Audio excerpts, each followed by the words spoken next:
यह जो महारास है ये ऐसा गंभीर विषय है कि अज्ञानी व्यक्ति, सांसारिक व्यक्ति इसमें प्रवेश पा ही नहीं सकता है। महाराज, हमारे आपकी कल्पना से बहुत दूर की ये लीला है। हम आप कल्पना में भी चिंतन नहीं कर सकते इस लीला का। भगवान ने किस प्रकार गोपियों को प्रसन्न किया है। कहा यह जो गोपियां हैं ये कोई साधारण स्त्रियां नहीं है। कोई मान ले कि यह जो गोपियां हैं ये केवल स्त्रियां ही हैं, कोई स्त्री विशेष, कोई ऐसी स्त्री होगी जिसका नाम गोपी होगा। कहा नहीं महाराज। कहा गोपी कौन है? कहा गोभी इंद्रियैहि कृष्ण रसम पिबती सा गोपी। जो अपनी समस्त इंद्रियों से केवल भगवान कृष्ण के रस का रसास्वादन करते हैं वो गोपी है। वो कोई महिला हो अथवा कोई पुरुष हो, कोई भी व्यक्ति हो, जो समस्त इंद्रियों से, नेत्रों से केवल भगवान का ही दर्शन करे और कुछ नहीं, जिह्वा से केवल भगवान के नाम का आश्रय ले, कानों से केवल भगवान की ही कथा श्रवण करे, चरणों से केवल भगवान के दर्शन को जाए, हाथों से केवल ठाकुर जी की ही सेवा करे, मन को हमेशा भगवान के श्री चरण कमलों में लगाए रखे, ये भाव है। गोपी एक भाव है। कहा महाराज जिन गोपियों के साथ भगवान ने इस दिव्य लीला को किया है वह गोपियां भी कोई साधारण स्त्रियां नहीं हैं। गोपियों के बहुत सारे भेद गर्ग संहिता में बताए गए।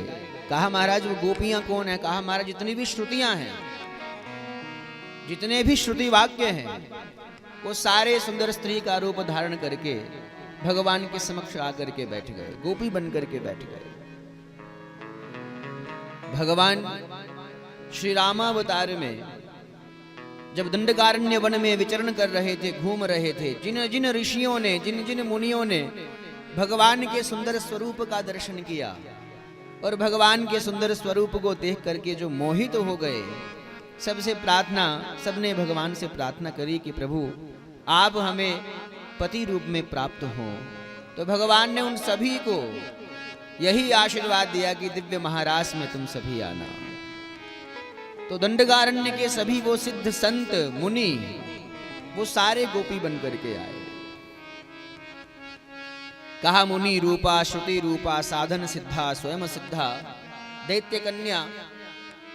जब भगवान ने कश्यप अवतार लिया समुद्र में, तो महाराज जितनी भी मत्स्य कन्याएं थी, मत्स्य कन्याओं ने भगवान का जब दर्शन किया तो भगवान को प्राप्त करना चाहा, तो वो मत्स्य कन्याएं भी गोपी बन करके आई। भगवान जब वामन बन करके बलि के पास गए तो जिन स्त्रियों ने भगवान का दर्शन किया वो सब स्त्रियां भी, दैत्य कन्याएं भी गोपी बन करके महाराज के माध्यम से भगवान के पास पहुंची।